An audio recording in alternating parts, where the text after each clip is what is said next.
Hello and welcome to another episode of Speculative Speculations. I'm Vasha, I am Jared. And I am Chris. and this is a series where we talk about speculative stories in all their forms. We're continuing our way through Redemption Ark. This is the second last discussion for the book. We're discussing chapters 23 through 28 today. Next week, we'll go through to the end of the book. It's a little bit longer than our usual 100 pages, so we'll be skipping the short story, which is also quite a bit longer than the usual 4 pages length that I like, that I think you guys like too.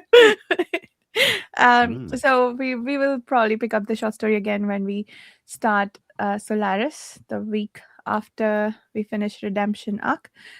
So that's what we'll be reading next, Solaris by Stanislaw Lem.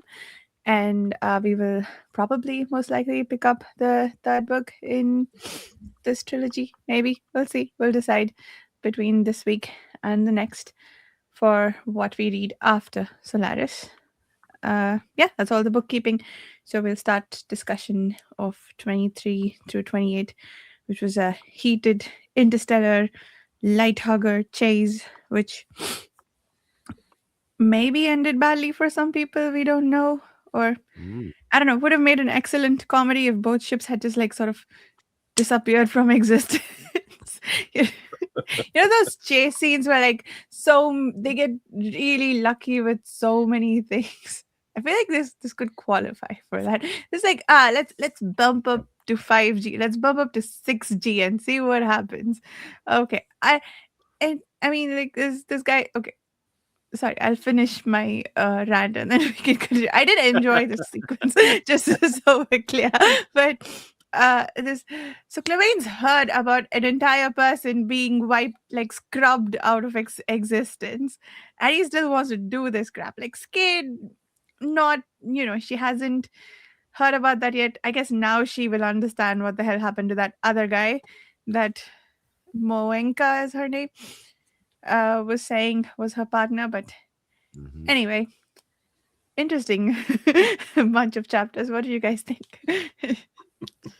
Yeah, I like the concept of people getting scrubbed out of existence because of time messing Mm. with light speed or in time and how it works and stuff. I don't understand any of it, but I like the idea of, wait a minute, I knew this guy and now he's doesn't exist anymore. How Yeah. is that possible? I like thinking about those kind of strange, fantastic occurrences, but how it happened, I have no idea. It just seems to be a little bit.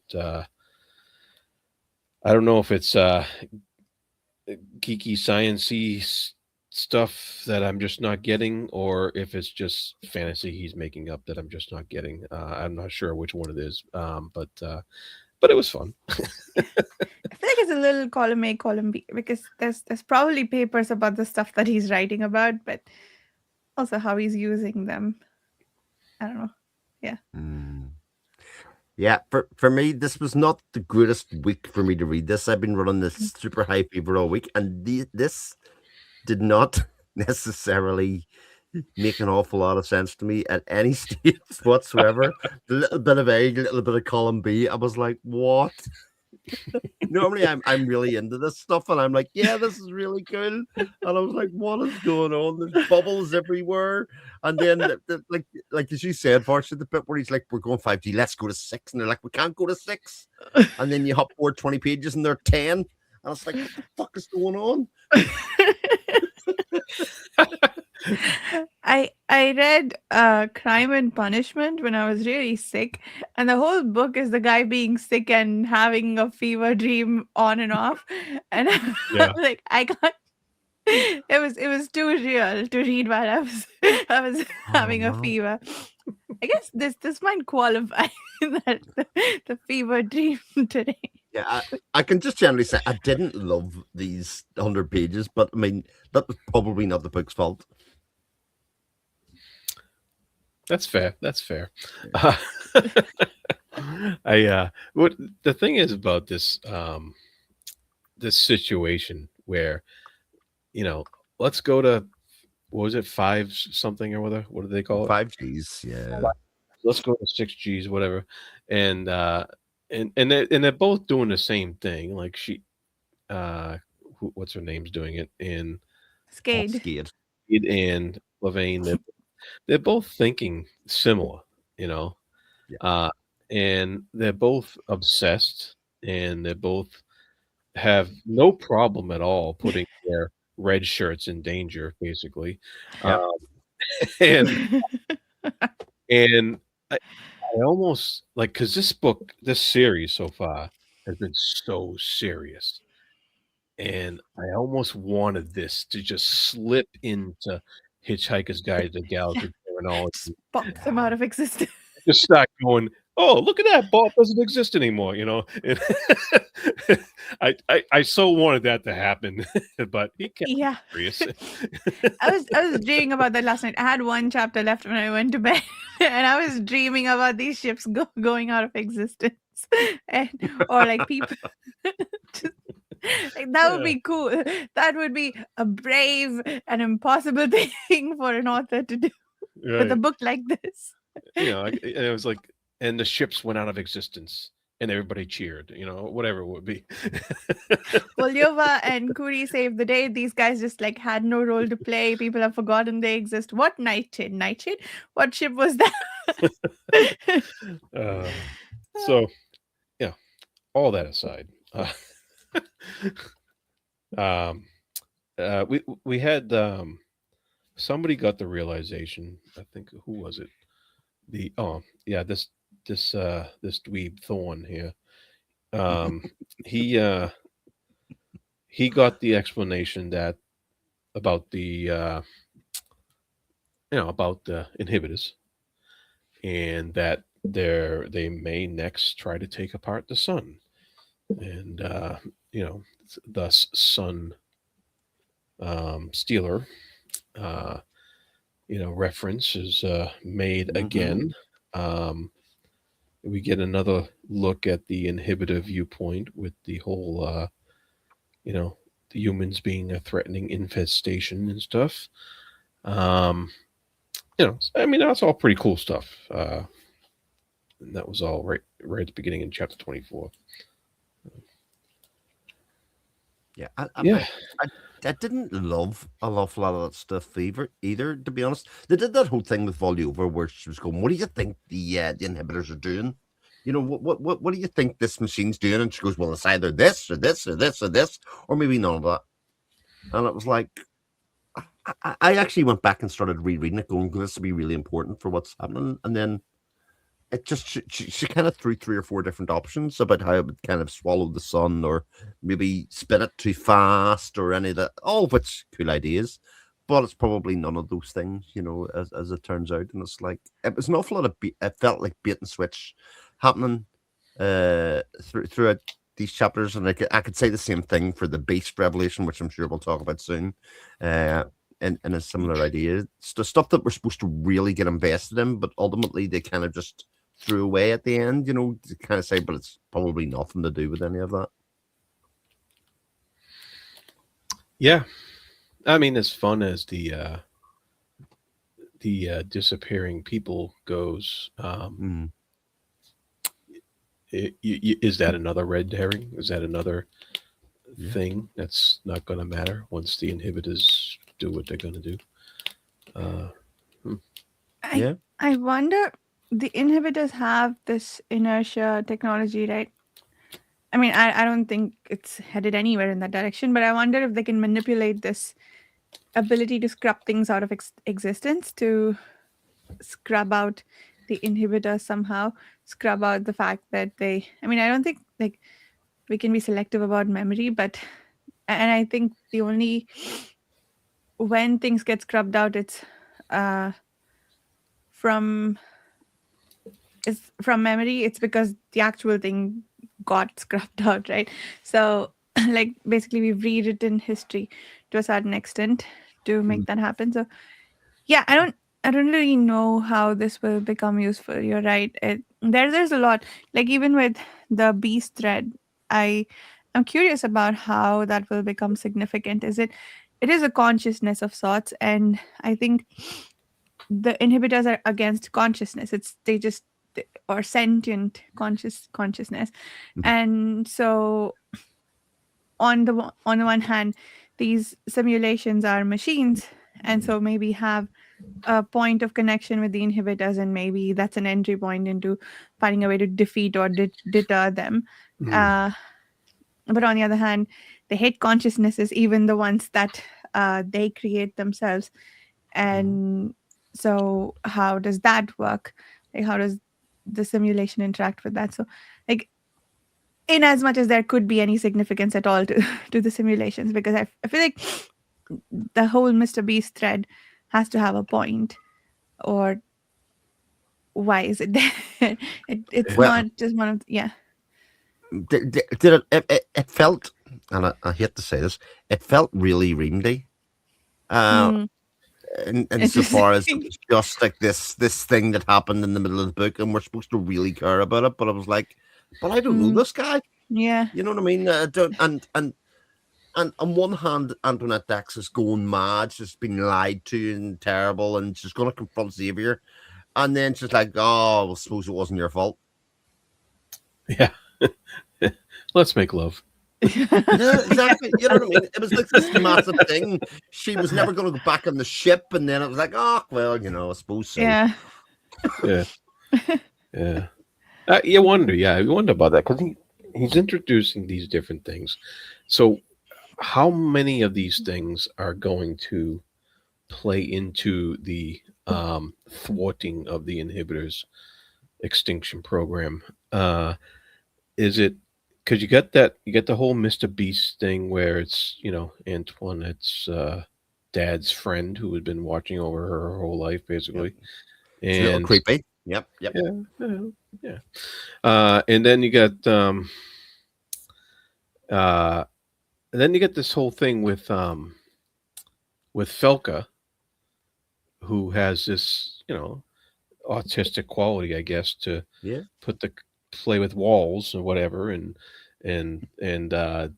put the cards down on the table. And I found it interesting. I was like, why is it so weird that somebody's playing solitaire? But I do it all the time. I don't know what the That's problem is, true.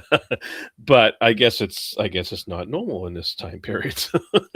um, and but it was reflective of her childhood with the whole Wall and Maz thing or whatever happened there. Yeah. So how's that going to play into thwarting the inhibitors? How are the pigs going to play into thwarting the inhibitors? And that technology to give them sentience, or make a different race, really. Um, and I hope I hope it all does eventually come together for something, and it's not just a bunch of Reamdy stuff thrown on the wall. I really do. Yeah. Yeah. I mean, I have a feeling it might. I don't know if every thread will be connected, but having some of these will become relevant. I just can't really see how right now. It it just seemed very. It seemed very late to be introducing a lot of this new stuff. If you know what I mean, there's 100 pages or so to go in the book, and as we've said before, there's a million ideas in this already.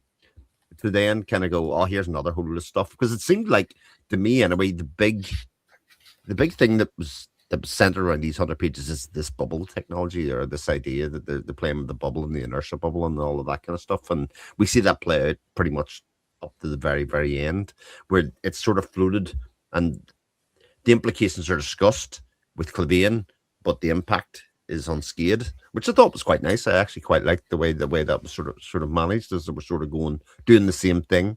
And Mhm.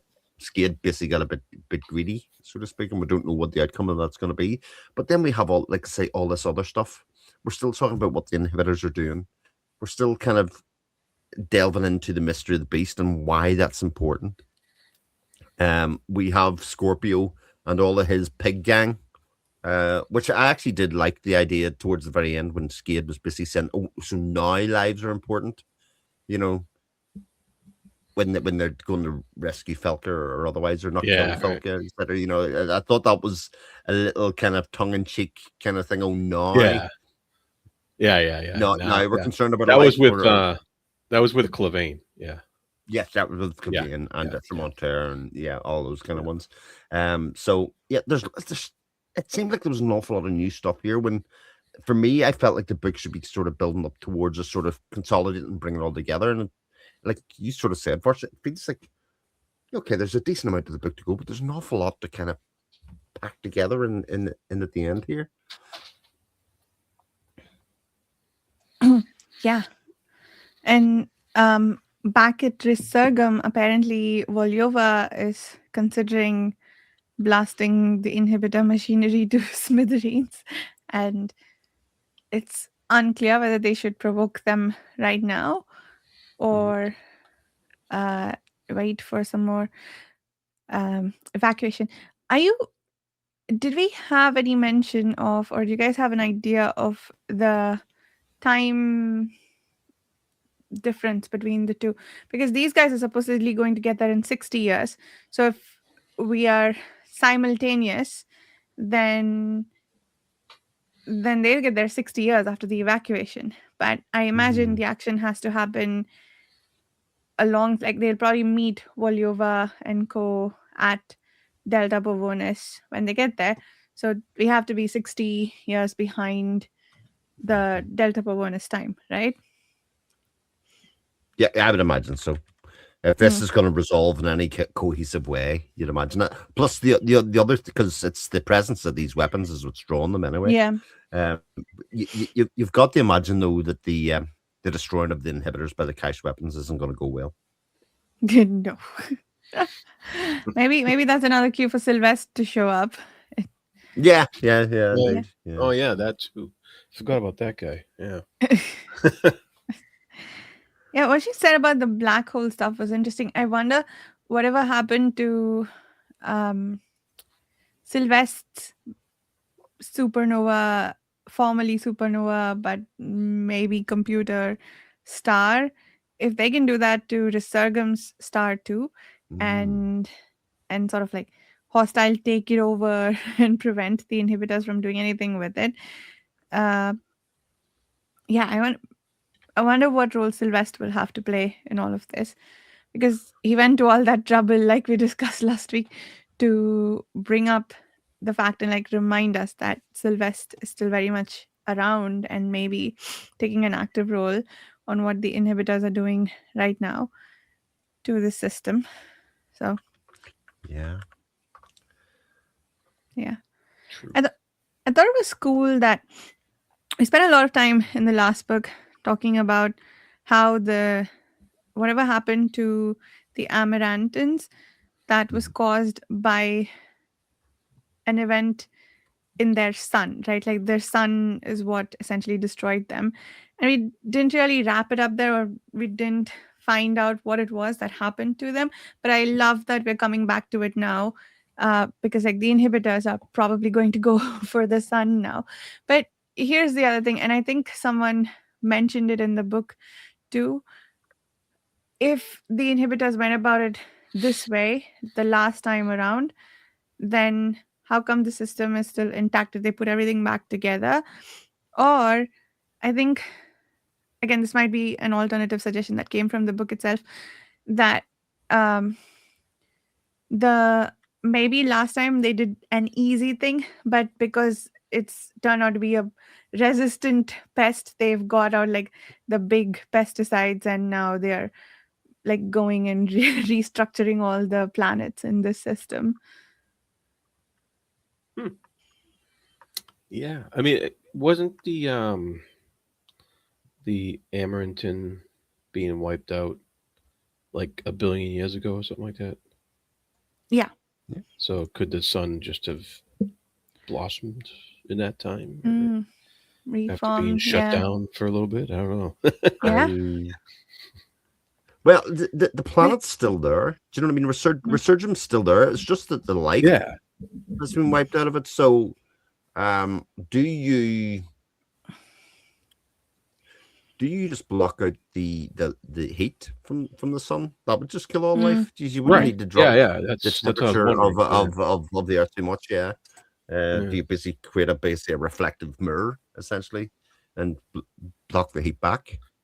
Well, you mm. just hit the switch. And shut it Were off. there Mm-hmm. Turn the implications lights that off.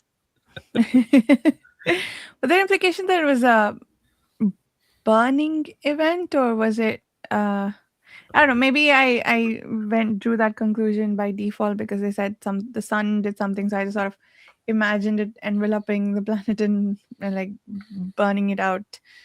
But maybe not. Yeah, I'd be curious to see what they're Yeah. doing now that's extra. Was this a section in which Thorn held that whole political speech and then got captured and now is gonna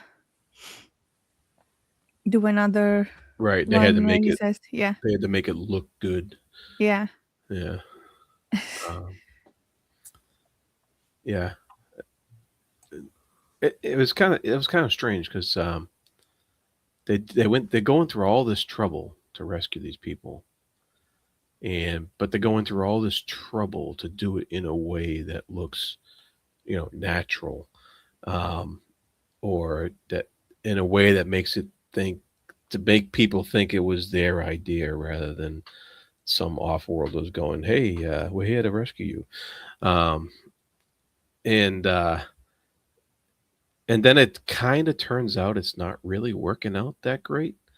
Yeah. um and so I'm just like, okay, I at what point do you just say, all right, get on a damn ship or else you're gonna die? I mean, and like leave them behind if they want to be left behind. I can't imagine that every single person wants to evacuate there. Mm. I mean, even with the life expectancy they have here, I don't think people on Resurgam have like hundreds of thousands of years to live. So how yeah, much time do they but spend on that ship? Maybe they choose to stay it's behind. yeah, it just seems that he's trying to make this big point about people's freedom of choice to go on this ship, Hmm. and I just don't know where he's going with it. Yeah. Yeah. Yeah. I mean, I think the underlying premise there is that the people distrust the government so much that if the government says, "Hey, get on the ship," they won't listen. But I Yeah, mean, there's that thing in the sky that you can look at with your own eyes and decide if you want to believe what the government is telling you, right?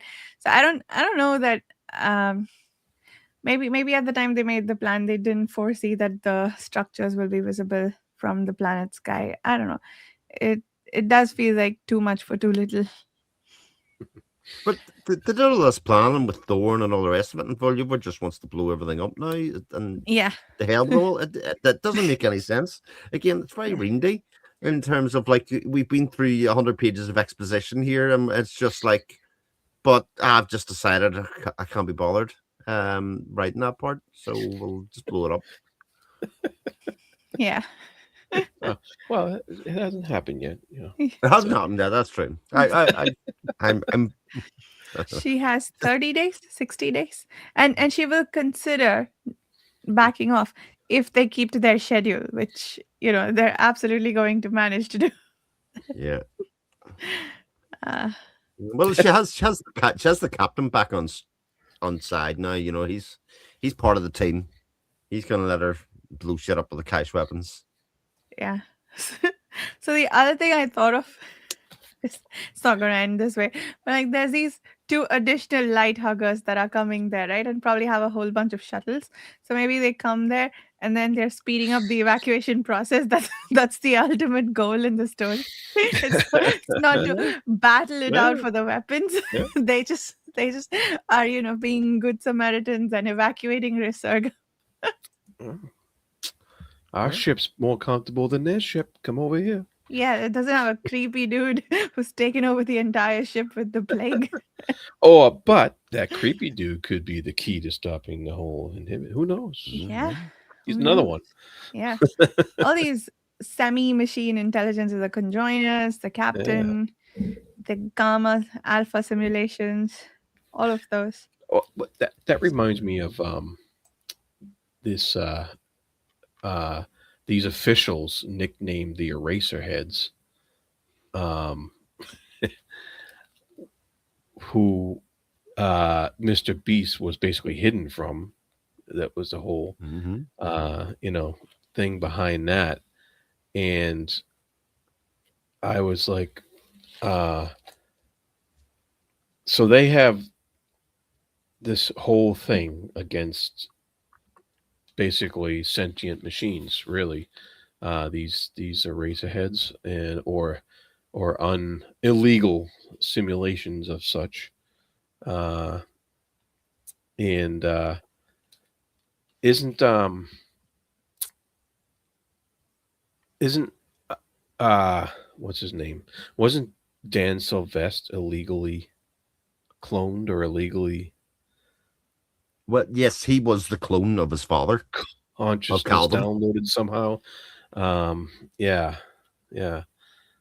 And I didn't know how that like why that was introduced at that point, and if that's gonna also lead into something. But Oh, I think it's. I don't know if Dan Sylvester's clone was illegal. These guys are supposed to. The concept of what neural death. I forget what it was, but basically, when someone's sentenced to death, all of their simulations need to go too, yes, that's what it and was. Yeah, right. these guys have to chase them down. So, Yeah. so Lyle, what's his name? Who Beast was? Yeah, yeah. Lyle Merrick. Yeah. Merrick. Yeah. So that's why those police proxies got cozy on Antoinette's ship. Mm-hmm. But Yeah, but has she walked away from the ship now as well? It sort of was implied, didn't it? It's like she turned her back on it as if it didn't belong to her anymore, or it wasn't her. It was almost all a lie. Something yeah, like, I don't know. Yeah, she'll change her mind. Yeah, she'll probably. change her mind.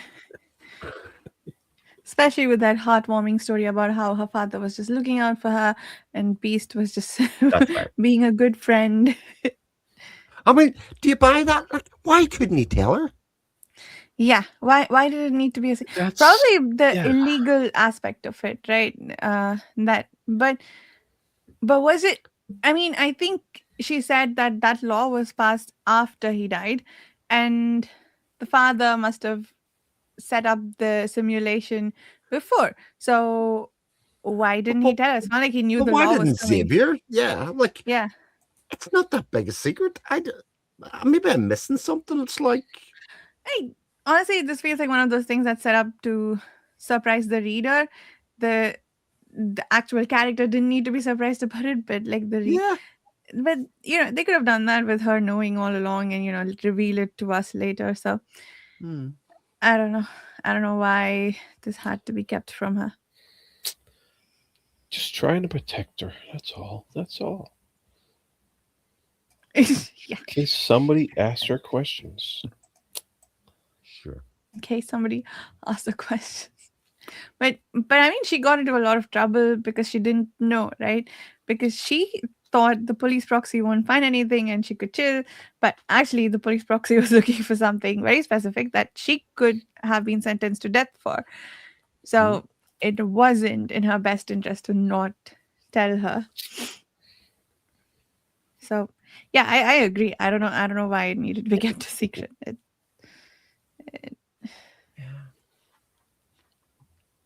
So we talked about Beast. We talked about the interstellar chase. What do you think about the using Falca to manipulate Clevane? That was expected. I mean, that's I don't know. That was kind of the normal part of the whole chase was that Yeah. she was going to try to use her in some way, and he was gonna try to second guess what they're trying to second guess what each one is doing, and they're trying to that was like pretty classic chase type scene just put into a spacey G situation, but Yeah. uh, you know, that was cool. That was fine for what it was. But I'm curious about Velka's character. I hope it's explored a little bit more than it has been so far. Yeah, we were also sort of got a bit more into this character of the wolf, as well, and this sort of alternate Right. reality place that the Skade brought, or well, met Falcon rather than brought, but you know, this kind of younger Yes. version of Falca, which was sort of very dreamlike, sort of mystical, and sort of seems linked to the Black Council in some way. It would appear, maybe, possibly, I don't know. Again, that's another loose thread that's sort of hanging out there that I expect will almost certainly be book 3. Yeah. Yeah. Interesting. I'm curious about the wolf's interest in Falca too, Mm. and its interest in Exordium, like goading Skade to use the Exordium to get some information. And yeah, I feel like Skade's being too naive and trusting the wolf. But anyway, the Does she have a choice? Yeah, that's true. I sort of I feel don't like know. I'm asking. her implants have been suggested, or you know, there's something that she's not quite Mm. in control of her decision making in the way that she Mm, thinks. I think, you know, yeah. that's that idea that she could have been hacked or anything like that is a possibility. I think that's one of the things that Reynolds is sort of playing with. There's all these different modes of consciousness that he's kind of talking about, and maybe the reliability and of humanity and all of that kind of stuff. All of these things that we're trying to protect and save from the big bad inhibitors. Are they worth saving? You know, what is the life in there? I don't know. These could be some of the bigger questions that he's sort of pondering. Mm. Yeah, because that's similar to the question of you know, saving one life. Is it worth everybody else's life on board to Mm. save that one person? It's a similar type of exploration, really. Saving Private Ryan, Black Hawk Yeah, Down. yeah, right.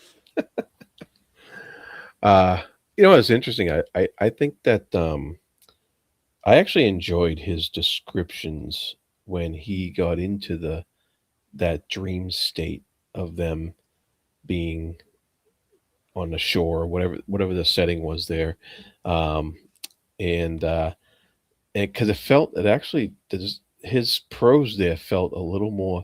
He actually veered a little bit more into the flowery stuff that I like in fantasy, you know, and Mm-hmm. it made me wonder if Reynolds has ever written any fantasy, if he ever wanted to veer into that kind of writing, because I think I would like that a little better than some of his uh, dry explanatory science descriptions. Mm-hmm. I mean, this is essentially a hard magic book. Yeah, that's pretty true. Yeah. Oh no, hard magic system. Ah. Oh. Yeah. Careful, Varsha. That could be a stoning offense. You gotta be careful. Who'll get me, the sci-fi fans first or the fantasy fans? Mm. Okay.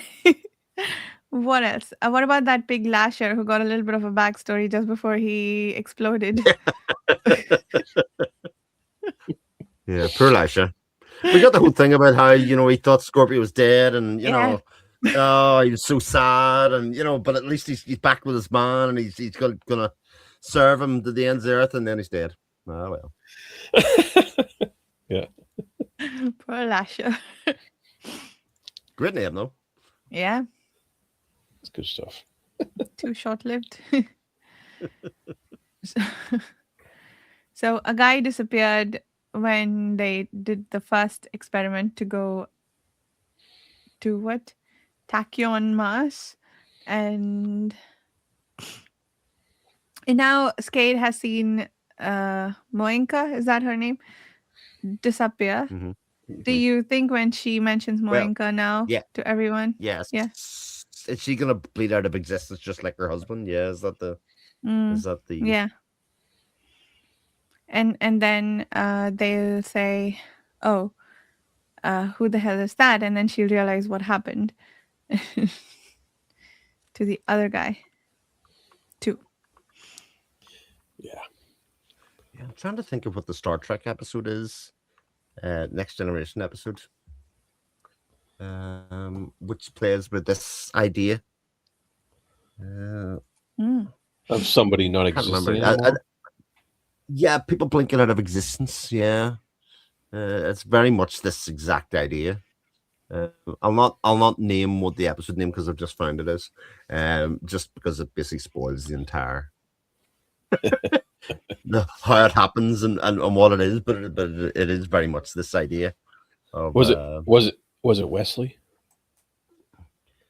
well, Wesley was definitely about it. Wesley was definitely about at the time. Season 4. Oh boy. Excellent. That's good stuff. I feel like we've covered it. Anything else? Yeah, a lot of setup and a lot of questions posed and a bit of a cliffhanger. I suppose we've been left with at the end. Yeah. It looks like they're gonna go try and rescue Falcon. I mean, that seems to be Yeah. and also we still aren't sure whether Falca's actually related to Clivian, isn't that? Yeah. For all we know, that could have been a lie that Skade lie, told her to tell to manipulate Yeah, him. I think she said it was a lie. But yeah. So, but of course, we who knows who knows what, basically. Exactly. Because like even Sylvester didn't know he was a clone of the, and so anything could be possible. That's a good point. Yeah.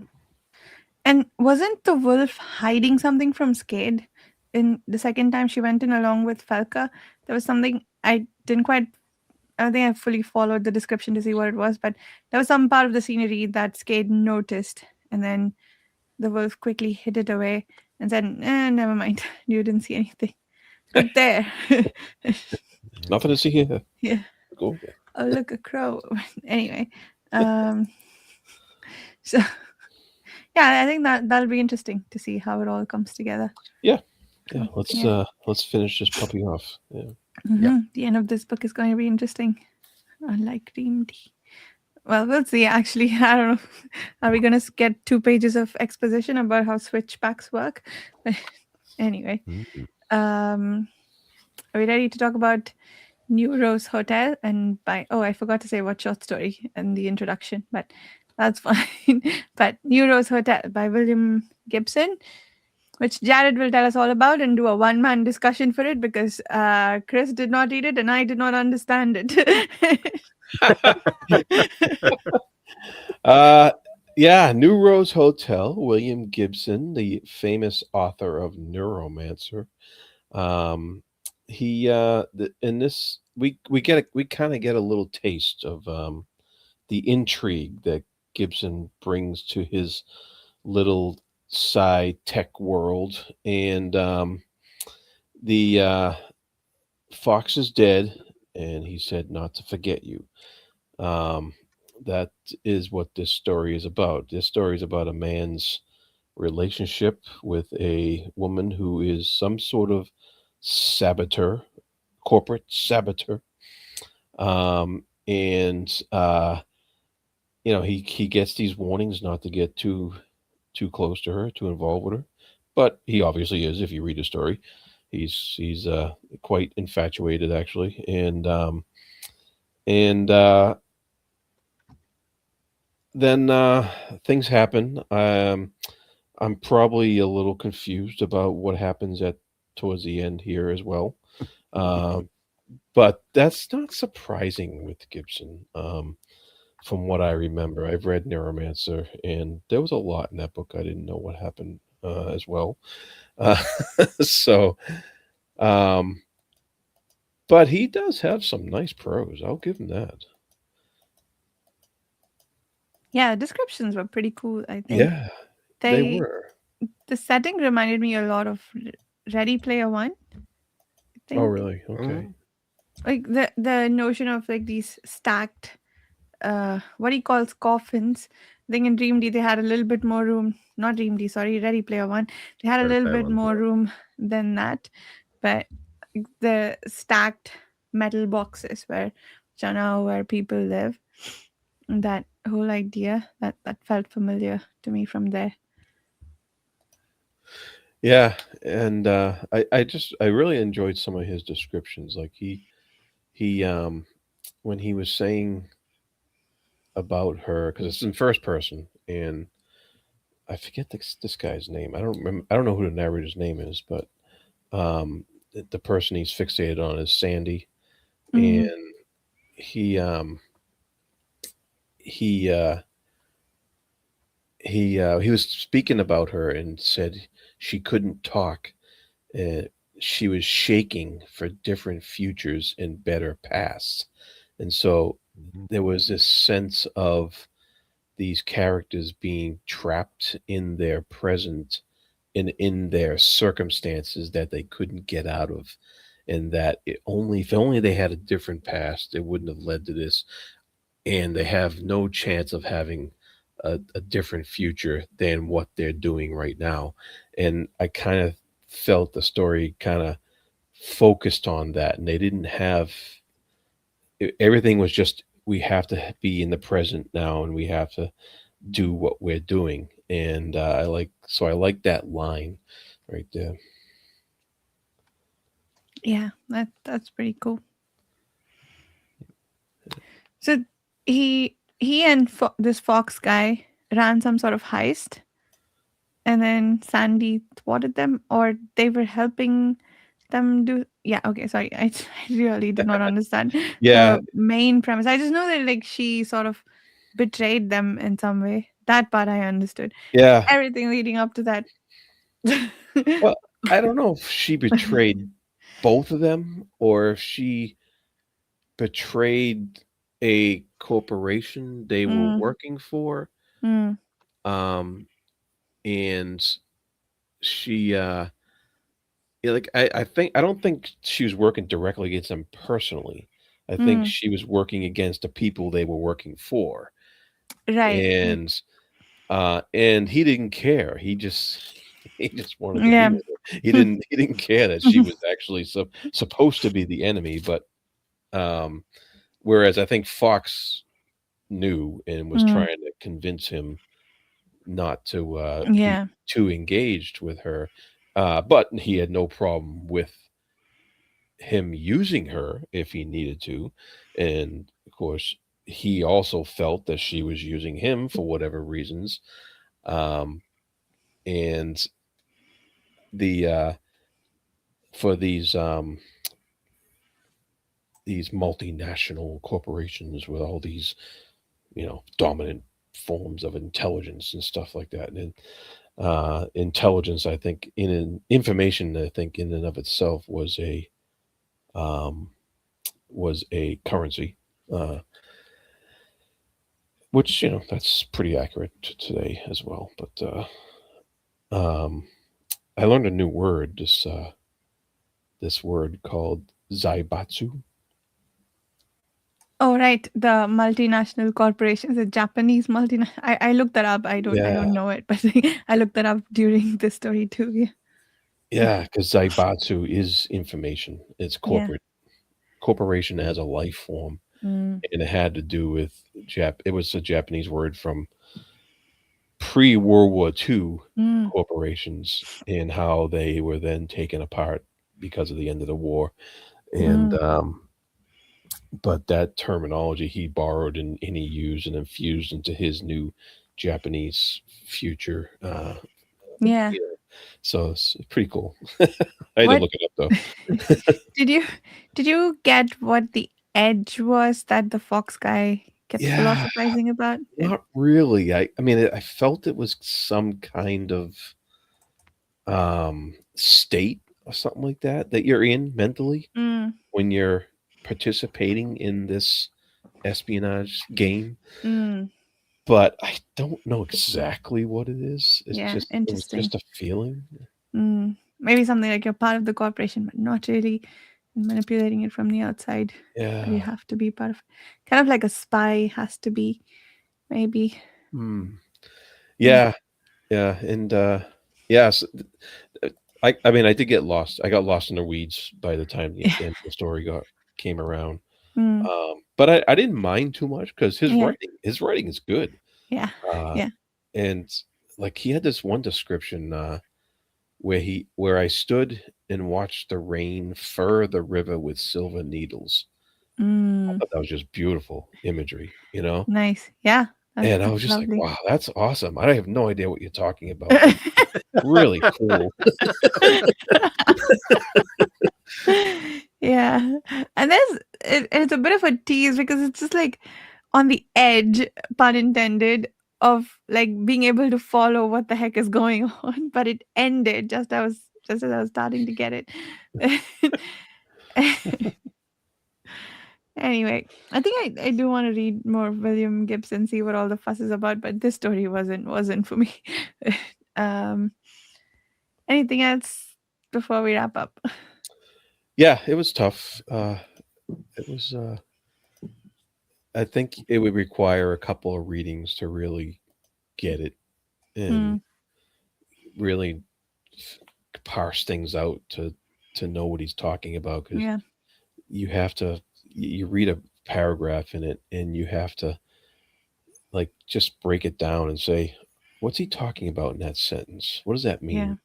mean, and so as it goes on like that he definitely does not hold your hand, Mm, um, and then half the time he's talking about his relationship too, uh, and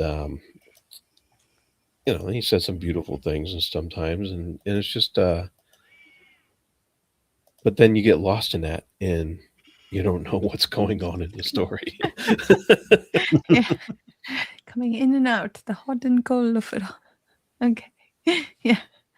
All Yeah. right. So we'll wrap up there. We'll be back next episode with the rest of Redemption Arc. No short story for next week. I think I mentioned that, but I forgot to mention what short story we were going to talk about today. But yeah, no short story next week. And then the week after, we'll be back with Solaris. Thank you so much for listening, and we'll see you soon.